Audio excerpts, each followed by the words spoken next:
안녕하십니까 구독자 여러분. 오늘은 2022년 8월 6일자로 개인 택시 시세가 어떤지 한번 알아보도록 하겠습니다. 먼저 대표님 본인 소개 좀 해주세요. 예, 안녕하세요. 저는 전국구 영업용 갈산상사 영업용 대표 이현복입니다. 대표님, 예. 요즘도 개인 택시나 개인 용달 하려고 찾아오시는 분들이 많아요? 예. 꾸준히 증가하고 있는 추세입니다. 요즘 정년이 좀 빨라졌잖아요. 네네네. 정년이 빨라져서 50대 중반이면은 벌써 직장에서 나와가지고 제2의 인생을 설계해야 되는데 마땅히 이제 이 직업 저거 직업을 다 생각하시다가 최종적으로 좀 많이들 오셔가지고 이제 상담을 하시는데, 이건 개인 택시나 화물차 같은 경우는 이게 없어지는 돈이 아니잖아요. 티오값이 있고 차량 가격이 있는데, 다른 사업을 하게 되면은 잘못됐을 때 보증금, 권리금, 직기 이게 다 산 게 물거품이 되잖아요. 근데 이 택시는 티오값 살아있지, 차값 살아있으니까 이 손님들이 와서 상담을 하시고, 그래도 많이 이해를 하세요. 이해를 하셔서 많이들 생각하시고 시작을 하시는 추세예요. 네. 그러면 개인 택시나 개인 용달을 하려고 찾아오시는 분들이 예. 그 전에 어떤 분야에서 일하던 분들이 많아요? 예. 거의 직장 생활을 오래 하시다가 이제 명퇴나 회사 퇴사를 하시고 너무나 이른 나이에 퇴사를 하니까 제2의 직업이 필요하는데 경찰 계통, 경찰에 관공서에 계시던 분, 소방서, 경찰관, 학교 선생님, 은행원들 많이 오세요. 네. 2022년 8월 6일자로 개인 택시 번호판 시세 좀 알려주세요. 예. 수도권 중심으로 말씀드릴게요. 서울 같은 경우에는 오늘 시세가 8,150만원. 그 다음에 인천이 8,600만원. 그 다음에 부천이 9,600만원. 경기도 시흥이 9천만원 선에 지금 거래되고 있습니다. 그러면 개인 택시 번호판 값이 좀 오른 건가요? 예, 많이 올랐죠. 코로나가 끝나고, 수요가 급증하다 보니까 파는 사람보다 사는 사람이 지금 많아요. 그러니까 가격은 꾸준히 지금 오름 추세예요. 그러면 개인 택시 신차 있잖아요. 이거 신차 공급은 원활한 편인가요? 신차 공급이 반도체 때문에 굉장히 요즘 더디해요. 지금 택시로 쓸 수 있는 차량 기준으로 봤을 때 소나타나 K5는 6개월, 그랜저는 한 달, 전기차는 1년 이상을 보셔야 돼요. 전기차 같은 거는 엄청 오래 걸리네요. 예, 전기차는 그리고 시에서 보조금을 주잖아요. 시에서 보조금을 주는데 전기차는 생산이 좀 더딘가 봐요. 그래서 1년 정도를 보는데 시 예산에 맞춰서 구입을 하기 때문에 좀 더뎌요. 시에서 보조해주는 금액이 올해는 1,260만 원을 보조해 줬거든요. 그 보조금을 받고 사시면 한 3,600만 원 정도가 돼요. 예. 그러면 개인 택시 번호판을 구입하면 지금 현재로는 중고차에 번호판을 부착해야 되는 거네요? 중고차에는 번호판을 부착할 수가 없어요. 그래요? 개인 택시는 1년 미만 차량, 디젤 차도 안 되고 휘발유 차나 가스 차량으로 해야 되는데 휘발유 차량은 또 유가 보조가 안 돼요. 그러니까 LPG나 전기차로 가야 되는데 전기차도 유류세 보장은 없어요. LPG 차량만 유류 정부에서 지원을 해주고 있어요. 지금 차가 몇억 건만 사시더라도 차가 지금 빨리 생산이 안 되니까 기존에 택시가 같이 차량과 같이 붙어 있는 차량이 있거든요. 개인 택시 같은 경우에는 보통 7년을 쓸 수 있어요. 7년에 1년 연장 들어가서 9년을 써요. 그러니까 한 1년이나 2년 정도 남은 차량을 구입을 원하세요. 그래가지고 그걸로 운영을 하시다가 신차가 나오면 그걸로 이제 갈아타는 거예요. 예. 그리고 정부에서 면허권만 사가지고 면허권만 무조건 오래 갖고 있는 게 아니고 3개월 이내에 신차가 들어가야든지 1년 미만 차량이 면허권에 붙어야 돼요. 그래야 행정조치를 안 받습니다. 인천 같은 데는 한 달 운행을 하면 개인 택시 하시는 분들이 수입이 얼마나 될까요? 한 달 20일 기준으로 보시거든요. 개인 택시는 조가 있어요. 가나 다가 있어가지고 이틀 일하고 하루를 쉬는 시스템이에요. 네네. 그래가지고 하루에 경비 재고 15만 원을 번다고 봤을 때 한 300 정도를 보면 되는 거예요. 네. 그 정도 보려 그러면 하루에 몇 시간 정도 근무해야 될까요? 최소 8시간 이상 근무를 하셔야죠. 네. 그럼 좀 수입이 좋으니까 근무를 좀 많이 하면 안 되나요? 많이요. 젊은 층 같은 경우는 이제 좀 시간에 구애 없이 네네. 저녁 늦게까지 일하는 젊은 층들은 있는데 네. 이거는 한번 직업이다 보니까 하루 이틀에서 끝날 직업이 아니잖아요. 네네네. 개인 택시는 한번 구매를 하면은 만 61세 미만은 5년 동안 무조건 의무적 보유를 해야 매매가 돼요. 네. 그렇지 않으면 1년 이상 질병이 있어서 1년 이상 치료를 요한다는 의사 진단서, 종합병원 진단서가 있어야만이 매매가 되기 때문에 나이가 61세가 안 되시는 분들은 5년을 무조건 보유를 하셔야 되고 61세가 되시는 분은 바로 파실 수 있어야 돼요.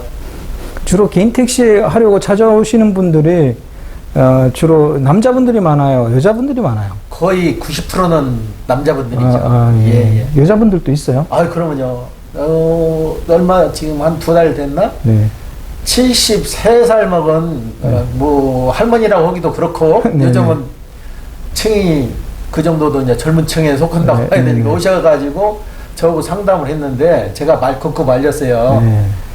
65세 이상이 넘으면은 수시로 검사를 해야 돼요. 1년에 한 번씩 자격 유지 검사를 해야 돼요. 네.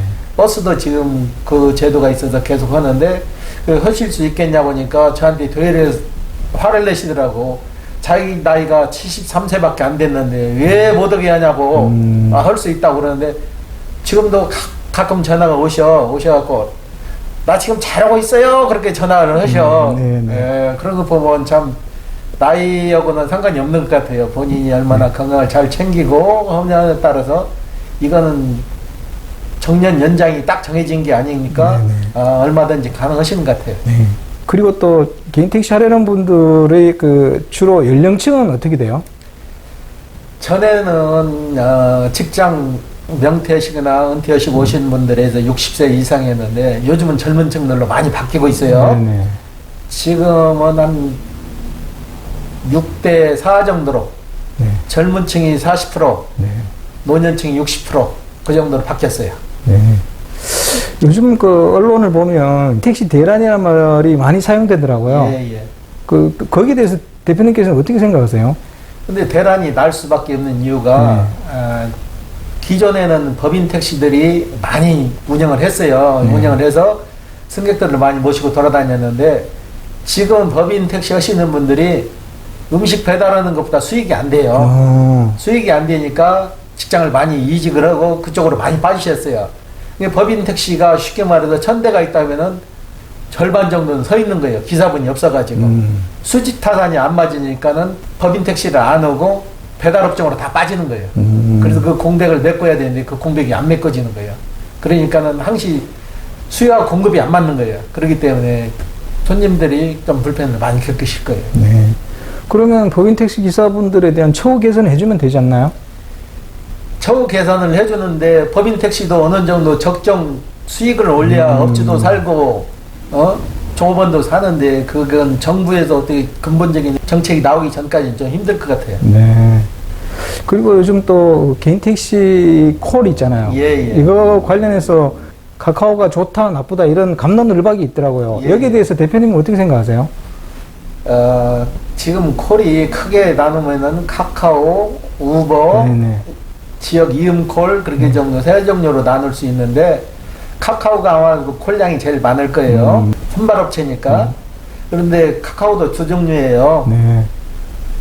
회사에서 카카오 회사에서 총액을 다 관련 총액제가 있고 일부 기본적으로 3만 몇천 원 내서 받는 콜이 있고 그러는데 콜량이 많아요. 카카오가 콜량은 많은데 아마 승객들한테 좋은 서비스를 제공하기 위해서 아마 엄격하게 손님들하고 뭐 마찰이 생기나 하면 이걸 많이 컨트롤을 하는 것 같아요.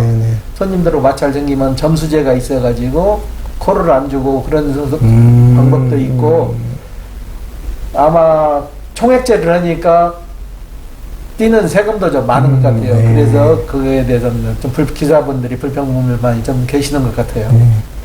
그래도 뭐 카카오가 이게 기사분들한테 좀 도움이 되는 편인가요? 도움은 많이 되죠. 전에 같은 경우는 길방해라고 그러죠. 네. 택시 기사분들이 길거리에 있는 손님을 일일이 찾아다녔잖아요. 네. 근데 지금은 콜 시스템이 돼가지고 앱에서 바로 뜨잖아요. 제일 가까운 데 있는 사람이 콜을 받아서 이동하니까 공차거리도 줄고, 콜을 많이 받는 분은 뭐 하루에 30개, 40개씩 받는 것 같더라고요. 정확한 제가 데이터는 없는데. 네. 그러니까 아무래도 좀 낫죠. 손님을 찾아다니지 않고 가까운 거리에서 콜을 받아서 이동하니까 수익은 아무래도 좀 낫죠. 그럼 아무나 그 카카오에 가입할 수 있어요? 아무나 가입은 안 되고, 아마 기본적으로 그 점수라는 게 있나 봐요. 점수가 있어. 그 점수에 도달을 해야 가맹점 티블로라고 해가지고 그 카카오 띠 돌리고 다니는 차들이 있죠.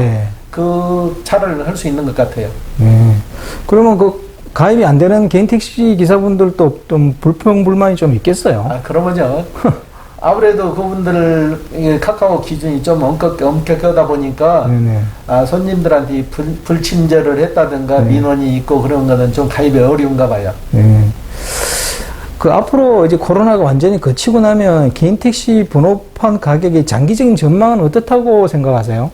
이건 생계형 사업이기 때문에 떨어지지는 않으려고 봐요.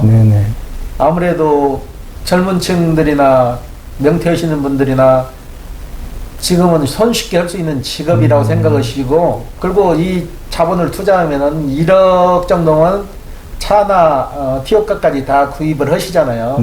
그리고 이걸 사업을 하시다가 안 됐고 다시 접었을 때도 손실률이 가장 적어요. 티오값 살아있고 차량이 살아있기 때문에 다른 사업에 비해서 손실률이 적기 때문에 그래도 많이들 하시는 것 같아요. 그래도 다른 사업에 비해서 리스크가 좀 작다는 거죠? 그렇죠. 그렇다고 또 벌이도 큰 건 아니에요.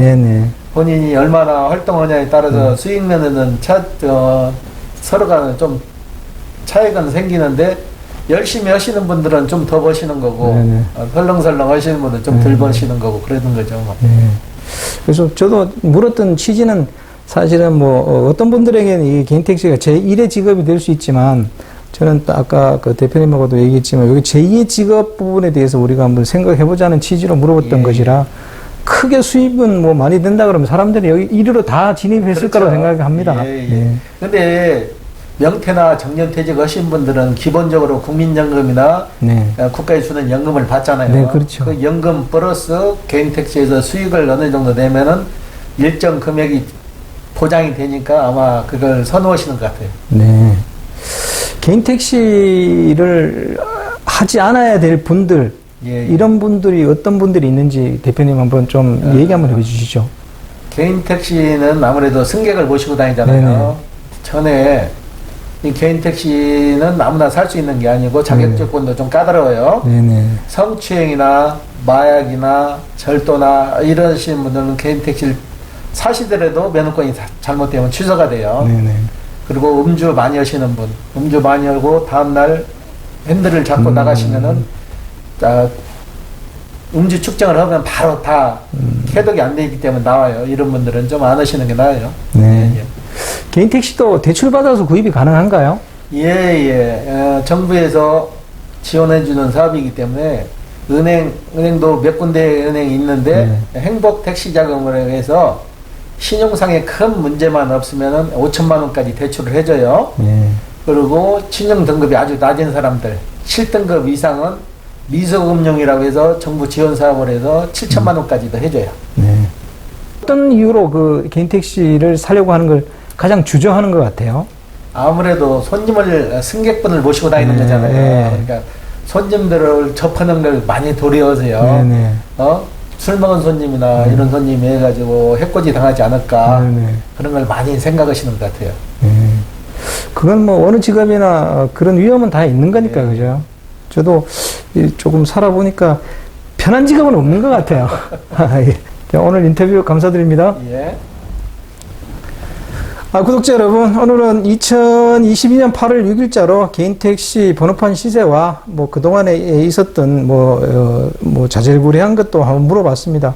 자, 다음 또 시간에는 또 다른 사회 분야를 살아가는 분을 만나서 인터뷰를 한번 재밌게 해보겠습니다. 안녕히 계십시오. 홍화지였습니다.